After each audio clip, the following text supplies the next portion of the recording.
Eu vou conversar com Alexandre Pimentel.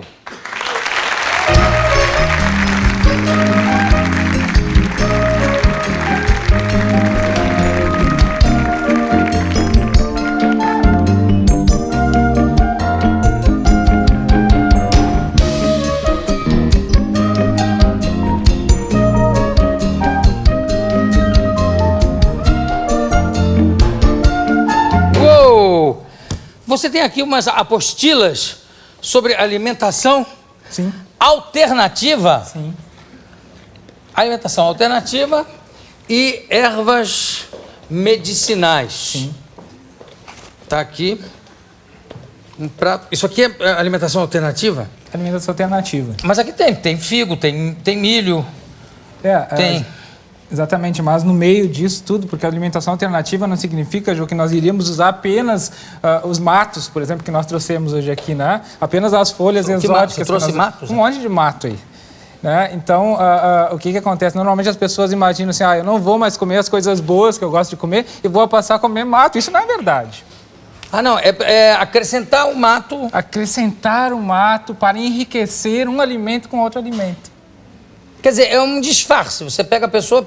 no pulo, assim. E é um disfarce sábio. A pessoa está comendo um melão e tal, aí no meio, pá, grama. Exatamente. Você não nota que está comendo e você consegue ter 10 vezes mais nutrientes, 20 vezes, 30 mais nutrientes, aplicando apenas algumas folhas, alguns ingredientes simples da natureza que a maioria de nós desconhece. Por exemplo, dá um exemplo pra gente. Por exemplo, nós temos aqui no Brasil uma planta chamada Ora pronobis, que foi trazida da Europa alguns séculos atrás. É uma planta espinhosa que o pessoal usa como trepadeira, né, em muros, e é altamente rica em cálcio. A folha da abóbora também.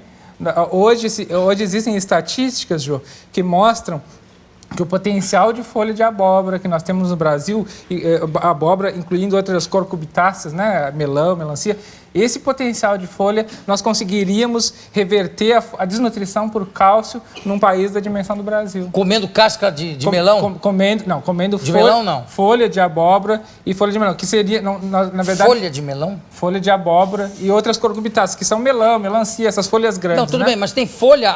O melão tem folha? O melão tem folha. Só me mostra sem folha, só redondo. É verdade. Já pega uma folha e joga fora. Então, veja que se você coloca as folhas da abóbora no feijão, ela tem muito mais nutrientes do que a própria abóbora, muitíssimo mais. Você não sente porque ela desmancha e você tem um feijão muito mais enriquecido, muito mais gostoso. Com gosto de abóbora. Com gosto de abóbora. Tem um quadro aqui para a gente comparar algumas... Ali, o leite de vaca. Por exemplo... Eu vou olhar aqui atrás que é mais fácil. Olha certo. aqui. Olha para cá, Alexandre. Pois não. Fica mais fácil, Olha só, Ju. Essas tabelas são tabelas do INAH, Instituto Nacional de Alimentação e Nutrição, que foi um órgão excepcional no Brasil, que infelizmente extinguiram, né? Mas tá aí são demonstrações científicas. Por exemplo, você tem aí uma tabela que começa lá em cima com cálcio, com proteína, com... Proteína não tem, né? Lá em cima, ó.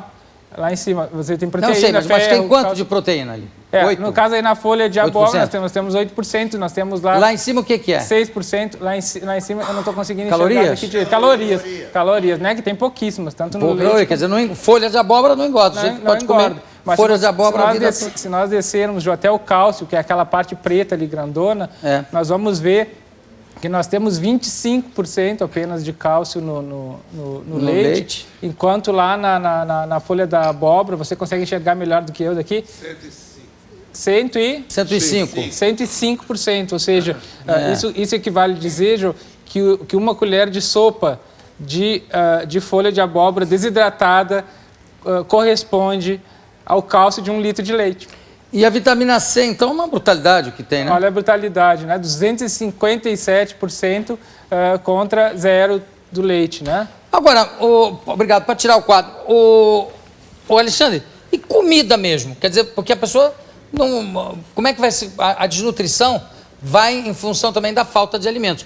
Você não pode chegar num país, por exemplo, subdesenvolvido e oferecer para as pessoas comerem só folhas de abóbora com casca de melancia. Certamente, Jô. E nós temos um país subdesenvolvido dentro do Brasil, que é o Nordeste. Né? E no Nordeste, nós temos vários casos assim, de crianças que, por exemplo, comiam só polenta, ou comiam só arroz durante o dia, ou tinham apenas pão, ou apenas rapadura, ou farinha de mandioca. Ou apenas nada também. Ou apenas nada. Mas é difícil, Jô, porque no Brasil nós temos uma certa abundância de carboidratos. Né? Nossa deficiência, a desnutrição brasileira tem o foco no mineral. Nós somos mais desnutridos quanto aos minerais. Tem gente que se alimenta só de rapadura. É verdade, existe assim, isso é comum no Nordeste, rapadura, melado, né, com farinha. Então o que acontece? Calango. Quando tem proteína é do calango. Verdade. Então, quando você começa a acrescentar nesses alimentos folhas verdes... Mas mistura mesmo? Mistura mesmo, coloca por cima como um pozinho. Rapadura com folha... Sério, não sente nada, fica assim super prazeroso. Prazeroso também, Alexandre. Fica prazeroso. Depois eu vou convidar você para provar o nosso suco de mato, que eu trouxe um suco de mato muito gostoso. Vocês todos estão convidados para tomar um suco de mato, não sei se dá para todos, né? Mas... Nós trouxemos... O Alexandre também não precisa me ameaçar. Eu já vi que tá lá. Agora, você já foi engraxate, é verdade? Eu já fui engraxate, já fui vendedor de picolé, já andei pelas ruas de Porto Alegre, assim. Você é gaúcho? Sou gaúcho. Eu moro em Brasília, mas sou gaúcho. E eu senti nessa época, na infância, uma dor muito forte dentro do peito, porque eu sempre tive uma tendência muito a pensar sobre a vida, né? E eu sabia que a vida não podia ser aquilo. A vida não podia se resumir naquela agrura, naquela dor, naquela falta de perspectiva que eu tinha. E as pessoas me diziam, você vai ser um sacerdote, você vai ser um missionário religioso. Talvez hoje a minha missão seja uma missão científica, mas não deixa de ser, ela não é menos divina por ser científica. Claro. Então eu consegui, naquele momento tinha dois caminhos, Ju. Ou eu seguia pela via natural da maioria das pessoas, que é a via do crime, né? Que é a via, enfim, da exclusão, né? Voluntária ou involuntária, ou eu procurava mudar aquele quadro. Até que aos 15 anos de idade, né, depois de muitas depressões e coisas do gênero, né, eu fui casualmente, esses acasos bonitos da existência, né, eu fui trabalhar numa livraria em Porto Alegre, onde eu fiquei 6 anos da minha vida. E nessa livraria eu tive a oportunidade de tirar um pouco do meu Camões do ostracismo. Né, comecei Você começou a ler a minha reflexão era a seguinte, Jô, eu era um menino pobre, né, com poucas condições, eu não me alimentava bem. E eu via que existia, por exemplo, entre mim e Einstein, entre mim e Leonardo da Vinci, entre mim e Gandhi, existia uma diferença tão grande, parecia uma diferença infinita. Eu me perguntava por que daquilo. Por que eu não posso ser que nem eles? Me perguntava na infância. O que esses caras têm que eu não tenho? E comecei a ler... Isso com que idade? Que idade você tinha? 15 anos. Na verdade, 14 anos, né? 14, 15 anos. E comecei a ler a biografia desses caras. Um dos primeiros livros que eu me lembro de ter lido foi Notas Autobiográficas, de Albert Einstein, né? onde ele fala assim, sobre todo o seu contexto de vida, o que ele gostava. E depois eu li sobre Gandhi, tem aquela coleção dos pensadores, né? Os Pitágoras e tal. E eu fiquei impressionado, Jô, porque eu percebi que esses caras funcionam tipo a abelha rainha. Não sei se você sabe que a única que quando a abelha rainha nasce, não tem nenhuma diferença dela para as outras abelhas. Ela é uma abelha igualzinha. Por algum motivo, eles elegem aquela abelha como rainha e passam a dar a ela a geleia real, que é diferente do mel que às vezes se alimenta. E esses caras todos já tinham uma maneira muito especial de se alimentar. Né? Por exemplo, Einstein gostava muito de frutas, né? Isso é comum, a maioria dos grandes gênios da humanidade comer muitos alimentos crus, gostava muito de salada, tomar muitos sucos. E eu comecei... O Einstein gostava muito de fruta e de salada? Uma outra fonte interessante, Jô, que chegou às minhas mãos, eu sempre me questionava, assim, por exemplo... por que os cristãos, se queriam ser melhores, né? se queriam ser pessoas mais plenas, por que eles comiam como todo mundo come, né? Faziam o que todo mundo faz? E eu fui pesquisar, então, o que os primeiros cristãos, e aí chegou às minhas mãos várias literaturas sobre os essênios, né? Que mostrava, Jô, que a dieta dos essênios era uma dieta quase que exclusivamente crugívora. Né? Eles comiam muitas coisas cruas. Então, hoje, nesses cursos, palestras que a gente tem dado aí pelo Brasil, temos estimulado. Veja bem, não é apenas você não vai deixar de comer as coisas cozidas. Você vai comer tudo que você gosta. Mas você prefere comer cru?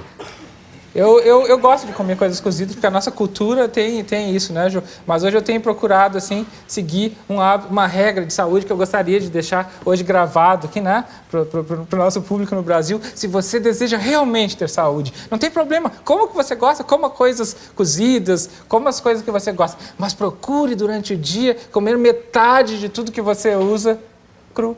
Saladas, frutas... Mas aí você não vai se transformar numa pessoa apressada? Muito... Ah, é verdade, né? Não vai? Quem tem pressa como cru, né? Não vai? Quem tem pressa como cru. Vai despertar uma ansiedade? Eu diria que sim, Jô. Eu diria que sim. Vai despertar essa pressa. Mas quem, né, entre nós que está aqui ou que está nos assistindo no Brasil, quem não tem pressa de ser mais feliz? Né? Quem não tem pressa de ser mais pleno? Quem não tem pressa? Ou será que todo mundo gosta de ficar como... Né? Eu sou do Rio Grande do Sul e você é apedrejado, você chegar lá. Mas eu quero revelar aqui para o público do Brasil porque que gaúcho... Você não come carne, então? Eu não como há 25 anos já. Mas... 25? E é gaúcho. E sou gaúcho. Sou gaúcho. Não precisa dizer mais nada. Quando voltar lá, já viu o que vai acontecer. E tenho 6 filhos que nunca comeram carne também. Mas o que você ia revelar para os gaúchos? Que você não come carne? Era isso que você ia dizer? Não, eu ia revelar para o Brasil por que gaúcho demora tanto no banheiro, né? Ué, mas eu não sabia que... Não, porque assim, na verdade, no mundo, o povo que mais come carne é o alemão, come 11,6 quilos de carne ao mês, né? É a média per capita do alemão. No Rio Grande do Sul chega a 25 quilos de carne por pessoa, que daria quase 1 quilo por dia. Então, se não fosse chimarrão, o gauchão estava ralado, sabe? Porque o chimarrão é um excelente digestivo. Mas, Alexandre, vem cá, deixa eu te fazer uma pergunta. Sim. Papai do Céu botou a gente com caninos, né? Só tem canino. Sim. Não há de ser para comer manteiga, né? Porque... Quer dizer, o homem natural... Quer dizer, o homem, quando surgem os primeiros homens, né?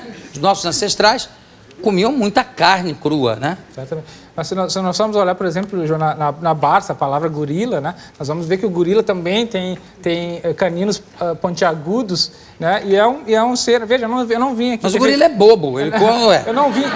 Come banana. A ideia pra cá, vamos ver não ali. é defender o vegetarianismo, mas... Não, eu sei que não. Dizer que Eu ele sei é que não. melhor. Eu sei que não.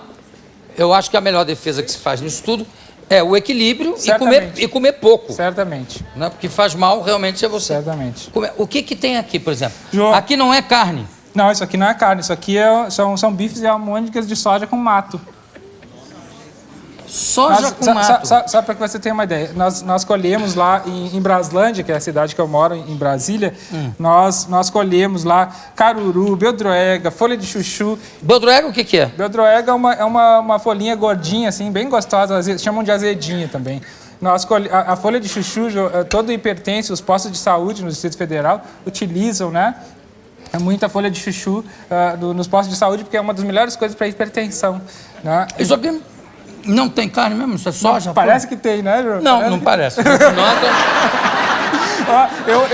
não posso dizer isso também, porque como faz 25 anos que eu não como. Faz 25 anos que eu não como carne, eu esqueci o gosto. Tô brincando com você. Por isso que eu lhe perguntei. Parece carne mesmo. Parece, né? Engana agora bem. aqui de novo, viu? Engana bem. Você come... E nas comunidades carentes, João, esse aqui faz sucesso absoluto. Veja bem, olha só, um prato desse aqui, claro, esses tomatinhos a gente pegou aqui da Ana Maria Braga, né? Mas um prato com... Jamais pensei que eu ia comer os tomates da Ana Maria. Um prato como esse aqui, gente, é bonito ou não é bonito? É bonito. Vocês sabem quanto que custa? Eu fiz uma contabilidade antes de vir pra cá. Você sabe quanto que custou esse prato aqui? Deve ter uma dúzia de almôndegas, mas alguns... tem aí, assim, em torno de uns 30 entre bifes e almôndegas. Custou 28 centavos. 28 centavos. 28 centavos? Tudo isso? Tudo isso. Mas não tem, aqui não tem trigo em volta? Não é feito... Aí nós temos aqui 20 ingredientes que estão aqui, Ajo. É isso que nós trouxemos. São ingredientes absolutamente baratos. Esse que o Globo Repórter tem mostrado, né? E muitos outros, certo? E que tem, assim, nas comunidades carentes, nós temos pesado as crianças. Soja grossa, extrato de soja. Sim. Gergelim. Sim. O passarinho faz a festa aqui, faz né? a festa. Por isso que ele é feliz e canta tanto, né? Soja em grão. Alga marinha, isso é uma delícia. É uma delícia, né? Não é? Foi por isso que você gostou, porque aqui nós colocamos um pouquinho de alga, né? Essa aqui tá boa ainda ou tá Tá já? ótima. Tá mesmo? Tá ótima. Mas ela não é pra comer crua, Jô. Não? Não. Agora é tarde. Você tem que botar num feijão, temperar uma sopa. Certo? Não, mas a alga marinha frita, Ah, fica bom. Fica gostoso. ela fica uma delícia. Fica uma delícia. Fica uma delícia. É verdade, o quê? Jô, A água marinha frita é uma eu gostaria delícia. que você experimentasse o suco de mate. Não, o suco eu vou passar. Mais um pouquinho, alguém gostaria de experimentar aí? Tá com açúcar? Tá com açúcar, tá Eu ótimo. não posso, com açúcar eu não posso, porque eu tô de dieta. É verdade. Certo. Mas vamos. Eu queria. O Derico já comeu tudo já. O Derico já comeu lacraia já.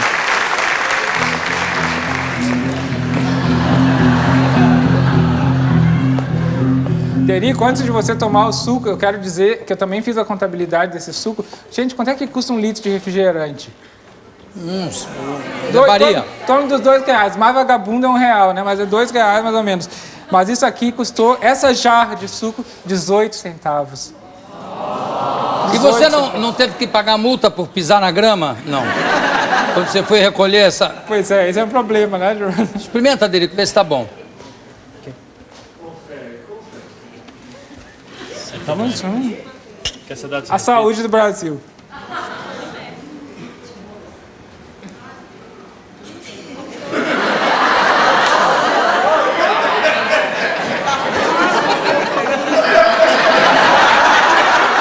Que tal? É bom. É grama? Gosto de grama? Não. Ó, pra ser sincero, tem gosto de... Não. Tem gosto de chá, Hortelã, abacaxi, hortelã. Parece aquele suco de abacaxi com hortelã, sem o abacaxi e sem a hortelã.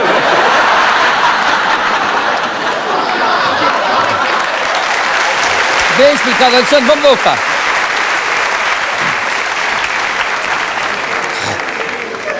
Agora, ô Alexandre, você dá curso sobre alimentação? Eu dou curso. Como é que você faz para divulgar essas ideias? Eu dou Porque é curso. difícil, né? Você... É verdade. O Porque Sebrae... a alimentação também é hábito, né? Hábito verdade. alimentar. É verdade. A não ser nas comunidades carentes que não tem hábito alimentar, né? Porque não tem comida. Aí Mas já é eu fui zero. Eu fui contratado e eventualmente tenho parcerias com o Sebrae do Distrito Federal, com o Senar, né? A outra instituição também, Comitê SOS Cidadania de Brasília, né? Que é do funcionários do Banco do Brasil, Comitê Ação contra a Fome. Mas isso é interessante, Jô, porque como eu dizia, a desnutrição no Brasil e no mundo já não é mais privilégio de crianças carentes. Todos nós temos algum tipo de desnutrição, né? E nós, é verdade, todos nós, eu também tenho. E nós precisamos, então, complementar a nossa alimentação. O que acontece? Como é que começou a acontecer? A gente come mal, né? Muitas empresas, Jô, eu fiz palestras na Câmara Federal, né? Inclusive para deputados em Brasília. E você trabalha em Brasília? Eu trabalho, você tem um trabalho específico? Não, eu vivo só disso, Jô. É muito difícil, mas inclusive as empresas assim que quiserem as nossas palestras, né, Jô? Claro. A gente consegue assim a preço muito baixo para os funcionários, uma altíssima produção, né? As pessoas ficam melhor de cabeça, a circulação melhora, Alexandre, tudo melhora. Quantos tipos de verdura você conhece?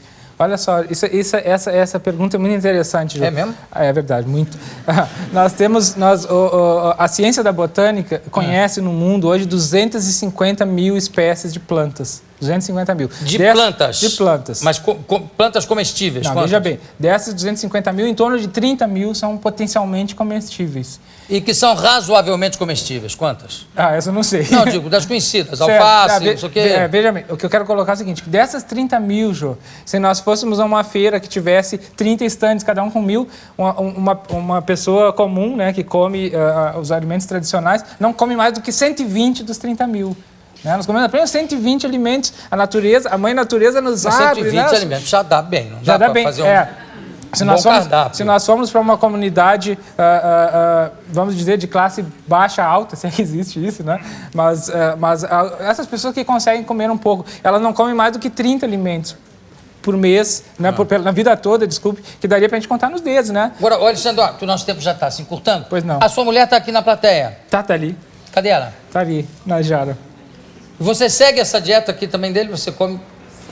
Por isso que ela tá triste, assim, olha... Ela tá cansada, Ju. Ela tá cansada. Quantos filhos vocês têm? Nós temos 4. São 4, você tem 4 filhos? Na verdade, Ju, nós temos 4, mas a última vez que eu contei eu tinha 6, né? Porque eu tenho 2 do primeiro casamento, que o Hermes, que está com 15 anos, a Nanda, que tem 13 anos, são lindos, né? Eu tenho só 6 filhinhos, é quase nada, mas são os mais bonitos de Brasília, todo mundo sabe, né? São lindos, assim. Quer dizer, 6 filhos é sinal que essa alimentação aqui deve fazer bem à saúde. Muito bem, não é verdade? graças a Deus. E eu conversei aqui com o Alexandre Pimentel. Certo. Eu gostaria de deixar meu telefone, meu e-mail aqui. Pode deixar, pode. Então, assim, as comunidades do Brasil, né, as pessoas que quiserem receber esse nosso trabalho, que não é um trabalho apenas técnico, não é aquele trabalho de PhDs apenas, né? É um trabalho amoroso, né? Então pode ligar lá para Brasília, telefone 61 479 3922. Mas como 479 3922. Mas como telefone em top sempre, né, Ju? Quando a gente participa aqui, imagina um paizão desse tamanho, tem o nosso e-mail, então, que você pode mandar uma mensagem, Alex, a abreviatura de Alexandre, alex.pimentel@ig.com.br. Muito obrigado. alex.pimentel@ig.com.br. Alexandre Pimentel, parabéns. Muito obrigado, Ju. Daqui a pouco a gente volta.